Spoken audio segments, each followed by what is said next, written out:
ओम शांति। 1 फरवरी 2024। बाबा के महावाक्य। मीठे बच्चे, अब तक जो कुछ पढ़ा है वह सब भूल जाओ। एकदम बचपन में चले जाओ, तब इस रूहानी पढ़ाई में पास हो सकेंगे। प्रश्न: जिन बच्चों को दिव्य बुद्धि मिली है उनकी निशानी क्या होगी? उत्तर: वे बच्चे इस पुरानी दुनिया को इन आँखों से देखते हुए भी नहीं देखेंगे। उनकी बुद्धि में सदा रहता है कि यह पुरानी दुनिया खत्म हुई की हुई। यह शरीर भी पुराना तमो प्रधान है, तो आत्मा भी तमो प्रधान है। इनसे क्या प्रीत करें? ऐसे दिव्य बुद्धि वाले बच्चों से ही बाप की भी दिल लगती है। ऐसे बच्चे ही बाप की याद में निरंतर रह सकते हैं, सेवा में भी आगे जा सकते हैं। ओम शांति। मीठे मीठे रूहानी बच्चों को रूहानी बाप समझाते हैं। जैसे हद के सन्यासी हैं, वह घर बार छोड़ देते हैं, क्योंकि वह समझते हैं हम ब्रह्म में लीन हो जाएंगे। इसलिए दुनिया से आसक्ति छोड़नी चाहिए। अभ्यास भी ऐसे करते होंगे। जाकर एकांत में रहते हैं, वह हैं हठ योगी तत्व ज्ञानी। समझते हैं ब्रह्म में लीन हो जाएंगे, इसलिए ममत्व मिटाने के लिए घर बार को छोड़ देते हैं। वैराग्य आ जाता है, परंतु फट से ममत्व नहीं मिटता। स्त्री बच्चे आदि याद आते रहते हैं। यहाँ तो तुमको ज्ञान की बुद्धि से सब कुछ भुलाना होता है। कोई भी चीज जल्दी नहीं भूलती। अभी तुम यह बेहद का सन्यास करते हो। याद तो सब सन्यासियों को भी रहती है, परंतु बुद्धि से समझते हैं हमको ब्रह्म में लीन होना है, इसलिए हमको देहभान नहीं रखना है। वह है हठ योग मार्ग। समझते हैं हम यह शरीर छोड़ ब्रह्म में लीन हो जाएंगे। उनको यह पता ही नहीं कि हम शांति धाम में कैसे जा सकते। तुम अब जानते हो हमको अपने घर जाना है। जैसे विलायत से आते हैं तो समझते हैं हमको बॉम्बे जाना है वाया। अभी तुम बच्चों को भी पक्का निश्चय है। बहुत कहते हैं इनकी पवित्रता अच्छी है, ज्ञान अच्छा है, संस्था अच्छी है, माताएं मेहनत अच्छी करती हैं, क्योंकि अथक हो समझाती हैं, अपना तन मन धन लगाती हैं, इसलिए अच्छी लगती हैं। परंतु हम भी ऐसा अभ्यास करें, यह ख्याल में नहीं आएगा। कोई विरला निकलता है, वह तो बाप भी कहते हैं कोटों में कोई, अर्थात जो तुम्हारे पास आते हैं उनमें से कोई निकलता है। बाकी यह पुरानी दुनिया खत्म होने वाली है। तुम जानते हो अब बाप आया हुआ है। साक्षात्कार हो ना हो, विवेक कहता है बेहद का बाप आए हैं। यह भी तुम जानते हो बाप एक है। वही पारलौकिक बाप ज्ञान का सागर है। लौकिक को कभी ज्ञान का सागर नहीं कहेंगे। यह भी बाप ही आकर तुम बच्चों को अपना परिचय देते हैं। तुम जानते हो अब पुरानी दुनिया खत्म होने वाली है। हमने 84 जन्मों का चक्र पूरा किया। अभी हम पुरुषार्थ करते हैं वापस सुख धाम जाने का, वाया शांति धाम। शांति धाम तो जरूर जाना है, वहां से फिर यहाँ वापस आना है। मनुष्य तो इन बातों में मूंझे हुए हैं। कोई मरता है तो समझते हैं वैकुंठ गया, परंतु वैकुंठ है कहाँ? यह वैकुंठ का नाम तो भारतवासी ही जानते हैं और धर्म वाले जानते ही नहीं। सिर्फ नाम सुना है, चित्र देखे हैं, देवताओं के मंदिर आदि बहुत देखे हैं। जैसे यह दिलवाड़ा मंदिर है, लाखों करोड़ों रुपया खर्चा करके बनाया है, बनाते ही रहते हैं। देवी देवताओं को वैष्णव कहेंगे, वे विष्णु की वंशावली हैं, वो तो हैं ही पवित्र। सतयुग को कहा जाता है पावन दुनिया, यह है पतित दुनिया। सतयुग के वैभव आदि यहाँ होते नहीं। यहाँ तो अनाज आदि सब तमो प्रधान बन जाते हैं, स्वाद भी तमो प्रधान। बच्चियां ध्यान में जाती हैं, कहती हैं हम शूबी रस पीकर आई, बहुत स्वाद था। यहाँ भी तुम्हारे हाथ का खाते हैं तो कहते हैं बहुत स्वाद है, क्योंकि तुम अच्छी रीति बनाती हो। सब दिल भर कर के खाते हैं, ऐसे नहीं तुम योग में रहकर बनाते हो तब स्वादिष्ट होता है। नहीं, यह भी प्रैक्टिस होती है। कोई बहुत अच्छा भोजन बनाते हैं, वहाँ तो हर चीज सतो प्रधान होती है, इसलिए बहुत ताकत रहती है। तमो प्रधान होने से ताकत कम हो जाती है, फिर उनसे बीमारियां, दुख आदि भी होता रहता है। नाम ही है दुख धाम। सुख धाम में दुख की बात ही नहीं। हम इतने सुख में जाते हैं जिसको स्वर्ग का सुख कहा जाता है।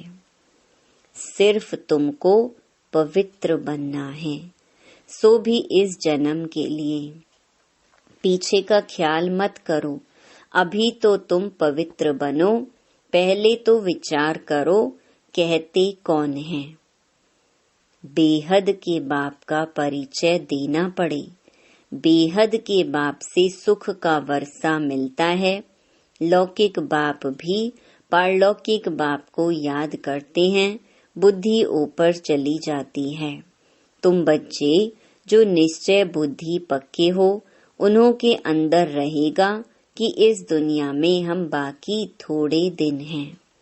यह तो कौड़ी मिसल शरीर है, आत्मा भी कौड़ी मिसल बन पड़ी है। इसको वैराग्य कहा जाता है। अभी तुम बच्चे ड्रामा को जान चुके हो, भक्ति मार्ग का पाठ चलना ही है। सब भक्ति में है, नफरत की दरकार नहीं। सन्यासी खुद नफरत दिलाते हैं, घर में सब दुखी हो जाते हैं, वह खुद अपने को जाकर थोड़ा सुखी करते हैं। वापस मुक्ति में कोई जा नहीं सकते। जो भी कोई आए हैं, वापस कोई भी गया नहीं है, सब यहाँ ही हैं। एक भी निर्वाण धाम व ब्रह्म में नहीं गया है। वह समझते हैं फलाना ब्रह्म में लीन हो गया। यह सब भक्ति मार्ग के शास्त्रों में है। बाप कहते हैं इन शास्त्रों आदि में जो कुछ है सब भक्ति मार्ग है। तुम बच्चों को अभी ज्ञान मिल रहा है, इसलिए तुम्हें कुछ भी पढ़ने की दरकार नहीं है। परंतु कोई कोई ऐसे हैं जिनमें फिर नॉवेल्स आदि पढ़ने की आदत है। ज्ञान तो पूरा है नहीं। उन्हें कहा जाता है कुक्कड़ ज्ञानी। रात को नॉवेल पढ़कर नींद करते हैं तो उनकी गति क्या होगी। यहाँ तो बाप कहते हैं जो कुछ पढ़े हो सब भूल जाओ, इस रूहानी पढ़ाई में लग जाओ। यह तो भगवान पढ़ाते हैं जिससे तुम देवता बन जाएंगे 21 जन्मों के लिए। बाकी जो कुछ पढ़े हो वह सब भुलाना पड़े। एकदम बचपन में चले जाओ, अपने को आत्मा समझो। भले इन आँखों से देखते हो परंतु देखते भी नहीं देखो। तुम्हें दिव्य दृष्टि दिव्य बुद्धि मिली है तो समझते हो यह सारी पुरानी दुनिया है, यह खत्म हो जानी है, यह सब कब्रिस्तानी है। उनसे क्या दिल लगाएंगे। अभी परिस्तानी बनना है। तुम अब कब्रिस्तान और परिस्तान के बीच में बैठे हो। परिस्तान अभी बन रहा है, अभी बैठे हैं पुरानी दुनिया में, परंतु बीच में बुद्धि का योग वहाँ चला गया है। तुम पुरुषार्थ ही नई दुनिया के लिए कर रहे हो। अभी बीच में बैठे हो पुरुषोत्तम बनने के लिए। इस पुरुषोत्तम संगम युग का भी किसको पता नहीं है। पुरुषोत्तम मास पुरुषोत्तम वर्ष का भी अर्थ नहीं समझते। पुरुषोत्तम संगम युग को टाइम बहुत थोड़ा मिला हुआ है। देरी से यूनिवर्सिटी में आएंगे तो बहुत मेहनत करनी पड़ेगी। याद बहुत मुश्किल ठहरती है, माया विघ्न डालती रहती है। तो बाप समझाते हैं यह पुरानी दुनिया खत्म होने वाली है। बाप भल यहाँ बैठे हैं, देखते हैं, परंतु बुद्धि में है ये सब खत्म होने वाला है, कुछ भी रहेगा नहीं। यह तो पुरानी दुनिया है, इनसे वैराग्य हो जाता है। शरीरधारी भी सब पुराने हैं। शरीर पुराना तमो प्रधान है तो आत्मा भी तमो प्रधान है। ऐसी चीज को हम देखकर क्या करें। यह तो कुछ भी रहना नहीं है, उनसे प्रीत नहीं। बच्चों में भी बाप की दिल उनसे लगती है जो बाप को अच्छी रीति याद करते हैं और सर्विस करते हैं। बाकी बच्चे तो सब हैं, कितने ढेर बच्चे हैं, सब तो कभी देखेंगे भी नहीं। प्रजापिता ब्रह्मा को तो जानते ही नहीं हैं। प्रजापिता ब्रह्मा का नाम तो सुना है, परंतु उनसे क्या मिलता है यह कुछ भी पता नहीं है। ब्रह्मा का मंदिर है, दाढ़ी वाला दिखाया है, परंतु उनको कोई याद नहीं करता है क्योंकि उनसे वर्षा मिलना नहीं है। आत्माओं को वर्षा मिलता है, एक लौकिक बाप से, दूसरा पारलौकिक बाप से। प्रजापिता ब्रह्मा को तो कोई जानते ही नहीं। यह है वंडरफुल। बाप होकर वर्षा ना दे तो अलौकिक ठहराना। वर्षा होता ही है हद का और बेहद का, बीच में वर्षा होता नहीं। भल प्रजापिता कहते हैं परंतु वर्षा कुछ भी नहीं। इस अलौकिक बाप को भी वर्षा पारलौकिक से मिलता है, तो यह फिर देंगे कैसे। पारलौकिक बाप इनके थ्रू देता है। यह है रथ। इनको क्या याद करना है, इनको खुद भी उस बाप को याद करना पड़ता है। वह लोग समझते हैं, यह ब्रह्मा को ही परमात्मा समझते हैं, परंतु हमको वर्षा इनसे नहीं मिलता है, वर्षा तो शिव बाबा से मिलता है। यह तो बीच में दलाल रूप है, यह भी हमारे जैसा स्टूडेंट है, डरने की कोई बात नहीं। बाप कहते हैं, इस समय सारी दुनिया तमो प्रधान है, तुमको योग बल से सतो प्रधान बनना है।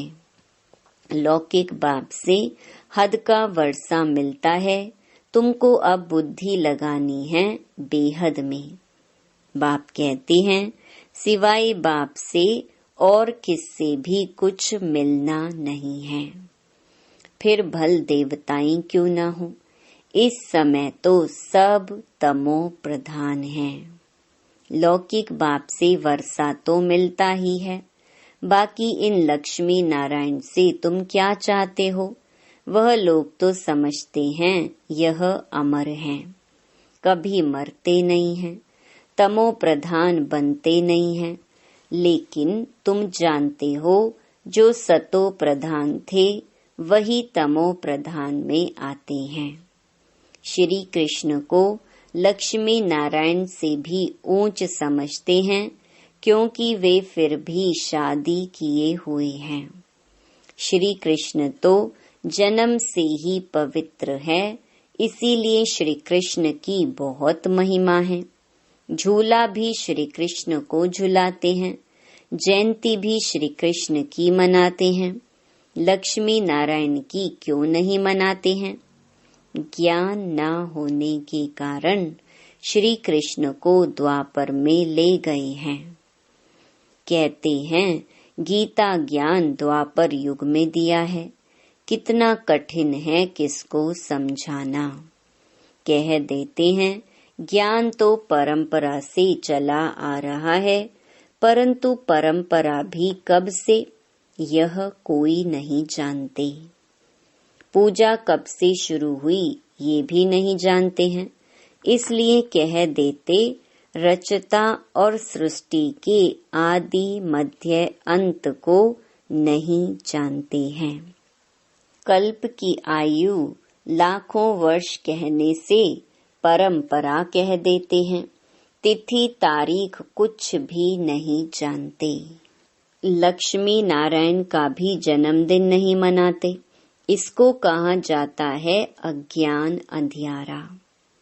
तुम्हारे में भी कोई यथार्थ रीति इन बातों को जानते नहीं, तब तो कहा जाता है महारथी घोड़े सवार और प्यादे। गज को ग्राह ने खाया, ग्राह बड़े होते हैं, एकदम हप कर लेते हैं, जैसे सर्प मेंढक को हप करते हैं। भगवान को बागवान, माली, खिवैया क्यों कहते हैं, यह भी तुम अभी समझते हो। बाप आकर विषय सागर से पार ले जाते हैं, तब तो कहते हैं नैया मेरी पार लगा दो। तुमको भी अभी पता पड़ा है कि हम कैसे पार जा रहे हैं। बाबा हमको क्षीर सागर में ले जाते हैं, वहाँ दुख दर्द की बात नहीं। तुम सुनकर औरों को भी कहते हो कि नैया को पार करने वाला खिवैया कहते हैं। हे बच्चे, तुम सब अपने को आत्मा समझो। तुम पहले क्षीर सागर में थे, अब विषय सागर में आ पहुँचे हो। पहले तुम देवता थे, स्वर्ग है वंडर ऑफ वर्ल्ड। सारी दुनिया में रूहानी वंडर है स्वर्ग। नाम सुनकर ही खुशी होती है। हेवन में तुम रहते हो, यहाँ 7 वंडर्स दिखाते हैं। ताजमहल को भी वंडर कहते हैं, परंतु उसमें रहने का थोड़े ही है।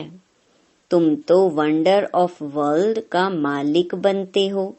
तुम्हारे रहने के लिए बाप ने कितना वंडरफुल वैकुंठ बनाया है, 21 जन्मों के लिए पद्मा पदम पति बनते हो, तो तुम बच्चों को कितनी खुशी होनी चाहिए।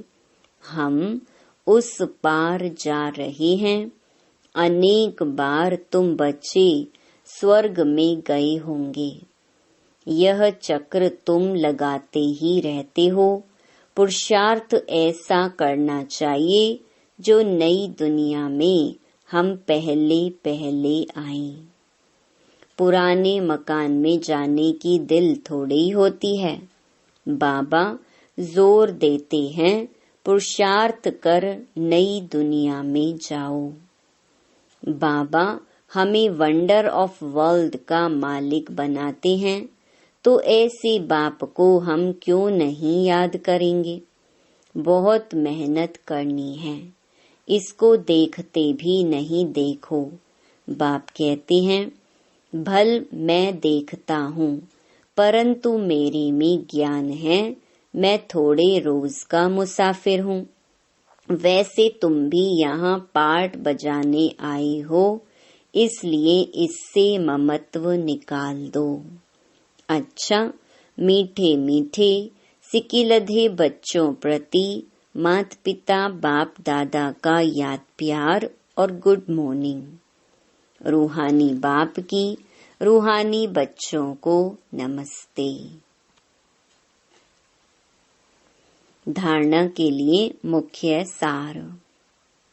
पहला, रूहानी पढ़ाई में सदा बिजी रहना है।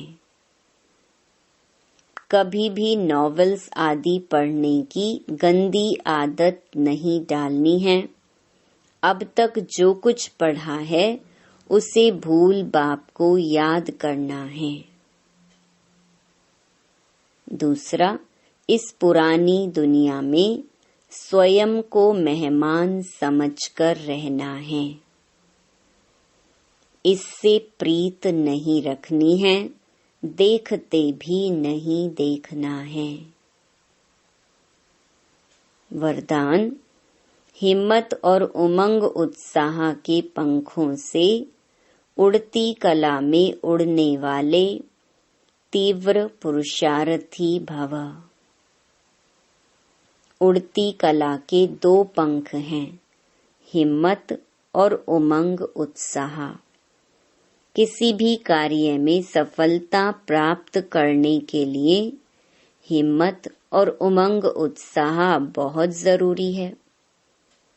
जहाँ उमंग उत्साह नहीं होता, वहाँ थकावट होती है, और थका हुआ कभी सफल नहीं होता।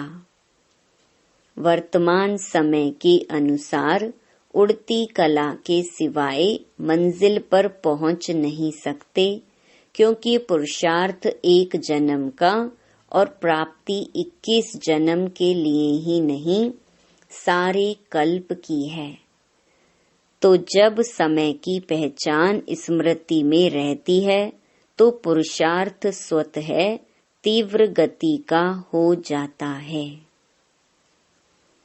स्लोगन, सर्व की मनोकामनाएं पूर्ण करने वाले ही कामधेनु हैं।